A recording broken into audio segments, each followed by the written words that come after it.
You know, I was hoping that they would do that old anime tradition where on the third episode of an anime, something dramatic happens. Something that changes the course of the anime. That used to be a tradition back in the day. You know, there's always a third episode that would let people get hooked onto the show. So many times. Love Live, Madoka Magica, Needless, much of others. There's always that third episode tradition. And it seems like the tradition is dying. And probably for better. Because I guess, in a way, I was expecting something to happen on the third episode, but nothing did happen. So maybe that's for the better. Because you were expecting it, and if you do get it, you're satisfied at the same time. It's predictable. I guess they set out to be predictable here, and they got their happy ending so far with this team. So last episode, Kaede disappeared because of what Rena wished for, because of the staircase. And she felt so nonchalant about it after. I thought she would break down and freak out, like, oh my god, it's all my fault, it's all my fault. But no. In a way, she acted like she didn't even care. Like, holy shit, Rena. You don't give two fucks about this girl disappearing. And she even admitted that they probably weren't even really friends in a way. Because they were always fighting and arguing.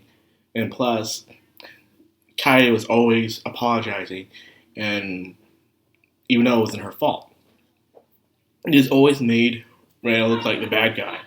She had a rotten, terrible personality, and even when they went inside the labyrinth, they showed how even Momika, the big sister of the group, the one who's always cheerful, how she was slumped up, you know, watching this idol. They were all watching this idol, I guess, and she even said herself that she couldn't stand freaking Rena in a way. Rena's personality was terrible, and I'm guessing Rena herself don't even like who she is. The point is when she's feeling bad or down, she transforms into Monica. Like, holy snap. So it's that bad to the point that you don't even like yourself.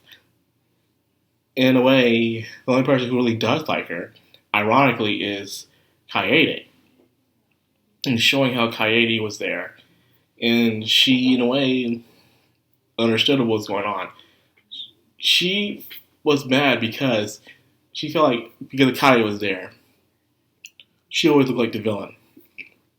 And if Kaede even stayed more, she would even more look like a villain. Like, hey, you don't feel sorry for this girl being gone? You know it's your fault. You're so nonchalant about it. Well, you are a terrible being, and that's what people would think. And it's the truth. She didn't care because she didn't see it as her friends. She thought that she didn't really like her like that. And even when they did rescue her, I thought something was going to go down. I thought Kaede was going to die, or Rena was going to, or Kaede would get some revenge or something. I don't know. I was hoping for that, to tell you the truth, but nah.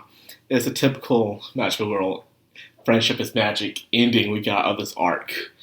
And I have to say, I'm kind of disappointed. Like, I was hoping for something to go down. Everything, in my opinion, went very smooth sailing from here. And I left a kind of a weird taste in my mouth. I didn't enjoy it that much. I'm like, it's just, come on, man. Even at the end where she tried to apologize, she says, well, I already apologized, so she couldn't say, please be my friend. She says, please become my servant. I don't know why in Japan they think tsunderes to that level are cute, but they're not. Oh, hell no. You're not going to come up to me and say, please be my servant. You're supposed to say, please be my friend. But you were trying to say, please be my servant. What the I paused for a moment and I'm like, are you that much of a tsundere? You can't even say, please be my friend. What kind of shit is that? Oh my god. I thought Louise from Familiar Zero was a terrible tsundere. This is far beyond max level of tsundere. I don't know how anyone could put up with you being a friend. I guess Kaede is the only one who's destined to truly be her friend. It shows that Momoko, in a way, doesn't really like her. She's only putting up with her because of Kaede. It's kind of fucked up. But they all got it out there, all their trash in the front yard, and they all know each other's feelings. They all do. So now they're learning to work their way with it. And that's the only way you can do it. We get all your laundry out there in public in the open for all the people around you. All you can do is fold it up. Fold it up and put it up nice and neatly. Help each other out because one person doing it alone will take forever. So it's best for you all to do it as a team effort. And it was just, oh my god.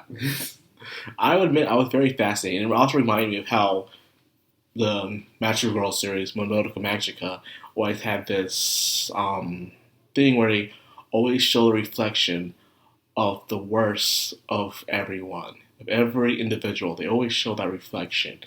I remember some parts from the last series where a girl will make a wish to become a magical girl, but by the end of it, it'll show a reflection of the worst of them. One who was high up or wanting to be a hero, only to become one of his greatest antagonists. One who started out of being a jerk, having the biggest heart of them all. One who was calm and collective, was very insecure and panicky. One who was cold-hearted was very fragile. And one who was very fragile was extremely brave. If you know who I was talking about for each of those comparisons, good job. But that's what it showed. It really showed a reflection from the girl you knew on the surface to the girl you knew by the end of their arc. And that's exactly what they did here in a way. Showed how Madoka, being the girl who can just put with anyone as a big sister, but realizes she's like one of those mothers who only likes only one of their two children. And Rena is someone who's not shy about everything only because she doesn't like people, but wants to like people. But however, she hates herself. Even though she believes everyone sees her as a villain, only because she sees herself as a villain. So that's what we got mainly from those two. We didn't really get much perspective when it came from Kaede herself. Now at the end of it, even though no one remembers who UI is, Tamaki's little sister, however, she did have two friends with her, Nemu, and forget the other girl's name, whatever. But they remember who they are. However, they were discharged, but they don't know where they went. But that is good. It means if she remembers those two, there has to be. The question is there really a little sister? Could it be her memories, her as someone else? We don't know. But there's probably more of a big twist of this towards the end. I can't wait to see what it's going to be about. But that will be for a good while. And that's what I got for this video. I hope you guys enjoy it. I need to find more stuff to talk about. I realize looking through this season of anime, there's not much actual serious stuff to come out. There's a lot of MMOs, a lot of comedies and romances, but not actual, shonen and stuff like that most people are into. So I'll keep digging and looking for something good to talk about for you guys, some recommendations. I got some comedies to talk about, but that's pretty much it. So anyway, that's all I got for this video. I hope you guys enjoyed. If you did, like, comment, subscribe, and of course, hit that bell icon to stay notified. This has been Madcrownxox on Anime, signing out.